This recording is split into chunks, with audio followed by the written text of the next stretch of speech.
नमस्कार दोस्तों। गृहस्थ जीवन में वास्तुशास्त्र का काफ़ी बड़ा योगदान रहता है, काफ़ी बड़ा महत्व होता है। जो भी व्यक्ति अपने गृहस्थ जीवन में छोटी छोटी बातों को ध्यान में रखता है वह कभी भी दुखी या परेशान नहीं होता है। दोस्तों, काफ़ी बार हम लोगों ने देखा होगा कि घर में उल्टी चप्पल पड़ी होती है तो हमारे बड़े बुजुर्ग बोलते हैं कि चप्पल को सीधा कर दो। कभी भी हमने इसका रहस्य जानने की कोशिश नहीं की, या हमारे बड़े बुजुर्ग कहते हैं कि रात को सीटी नहीं बजानी चाहिए। इसके साथ ही हमारे बड़े बुजुर्ग जब हम लोग बिस्तर पे बैठे होते हैं पैरों को हिलाते हैं तो हमारे बड़े बुजुर्ग जो हैं तब भी हमारे इस कार्य को करने का वर्जित बताते हैं। इसके साथ ही दोस्तों, हमारे बड़े बुजुर्ग हाथों की उंगलियों को चटकना भी एक अशुभ संकेत बताते हैं। तो दोस्तों, आज मैं लेके आई हूँ इन्हीं बातों को।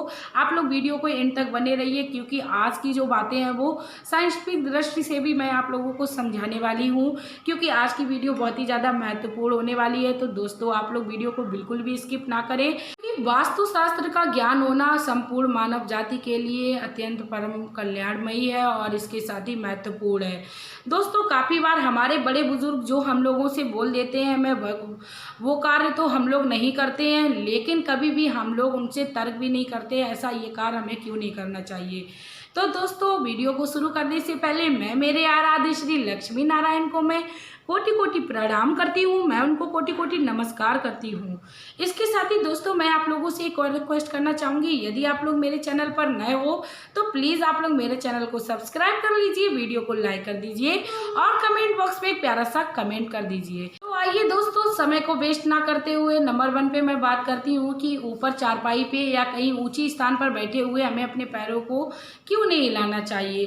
दोस्तों, वास्तुशास्त्र के अनुसार जब हम अपने ये पैरों को हिलाते हैं तो ये करना बहुत ही अशुभ होता है, हमारे घर में मनुष्यत को लाता है और ऐसा करना काफ़ी ज़्यादा अशुभ कार्यों को संकेत देता है और हमारे घर में कभी भी बरकत नहीं होती है। दोस्तों, वैज्ञानिक दृष्टि से यदि हम लोग बात करें तो पैरों को हम लोगों को इसलिए नहीं हिलाना चाहिए क्योंकि जब हम ऊंचे स्थान पर बैठकर अपने पैरों को हिलाते हैं तो हमारे पैरों से ये जो खून है वो नसों में भर जाता है और हमारे पैरों में सूजन जैसी काफ़ी सारी समस्याएं उत्पन्न हो जाती हैं और दर्द जैसी समस्याएं भी हमारे पैरों में उत्पन्न होने लगती हैं।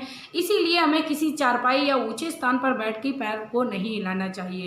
दोस्तों, नंबर 2 पे है वो है हमें किसी भी झाड़ू को कभी भी उल्टा करके नहीं रखना चाहिए, क्योंकि झाड़ू को जब हम उल्टा करके रखते हैं तो इससे हमारे घर में जो है वो बरकत नहीं आती है, क्योंकि झाड़ू में माँ लक्ष्मी का वास बताया जाता है। इसीलिए झाड़ू का जो रख रखाव है वो हमें बहुत ही ध्यान से रखना चाहिए। वास्तुशास्त्र में झाड़ू का रख रखाव की बहुत ही ज़्यादा महत्वपूर्ण बातें बताई गई हैं। झाड़ू का जो रख रखाव है वो हमें बहुत ही उचित स्थान पर करना चाहिए। झाड़ू को हमेशा ही हमें छुपा कर रखना चाहिए। उल्टी हुई झाड़ू हमें माँ लक्ष्मी से वंचित कराती है। माँ लक्ष्मी उस घर में कभी भी प्रवेश नहीं करती हैं जिस भी घर में झाड़ू को उल्टा रखा जाता है।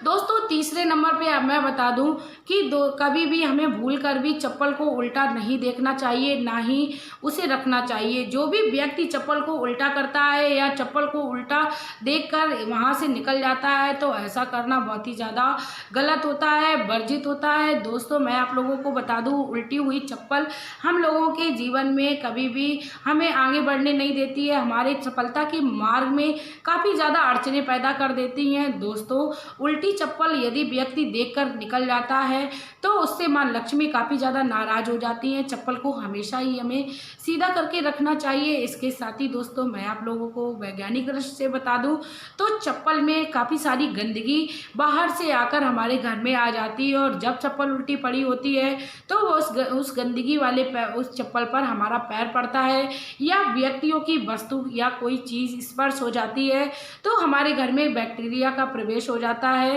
और उल्टी चप्पल में जितनी भी गंदगी या जितनी भी बैक्टीरिया होती है वह हमारे घर में आ जाती है। इसीलिए कभी भी हमें अपने घर में उल्टी चप्पल को नहीं रखना चाहिए, ना ही उल्टी चप्पल को देखकर निकलना चाहिए।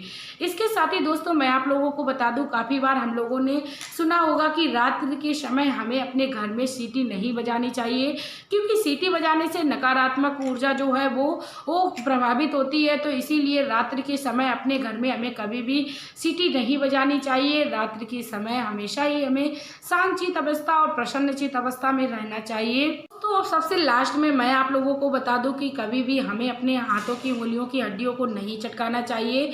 वास्तुशास्त्र की दृष्टि से जो भी व्यक्ति अपने हाथों की हड्डियों को चटकाता है वह व्यक्ति अशुभ संकेत देता है और अशुभ करता है।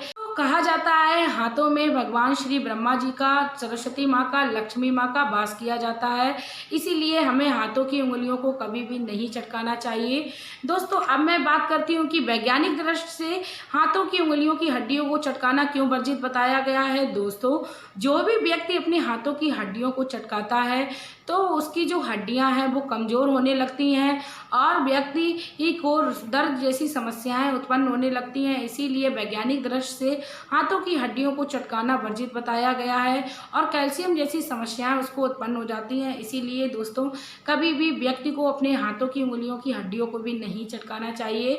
दोस्तों यदि आप लोगों को मेरी ये जानकारी अच्छी लगी हो डेली दिनचर्या से तो प्लीज़ आप लोग मेरे चैनल को सब्सक्राइब कर लीजिए, वीडियो को लाइक कर दीजिए और कमेंट बॉक्स में जय माँ लक्ष्मी का एक प्यारा सा कमेंट कर दीजिए।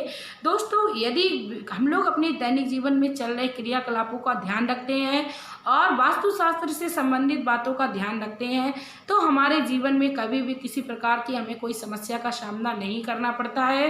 दोस्तों मेरा सिर्फ और सिर्फ एक ही उद्देश्य है, यदि किसी ज्ञान की मुझे प्राप्ति हो रही है तो वह आप लोगों तक मैं साझा करूं और उस ज्ञान को मैं इस संसार में प्रचार और प्रसार के जरिए फैलाऊं, क्योंकि दोस्तों ज्ञान बांटने से बढ़ता है और ज्ञान देने वाला व्यक्ति ज्ञानी कहलाता है। इसी के साथ दोस्तों अब मैं वीडियो में आप लोगों से लेना चाहूँगी विदा।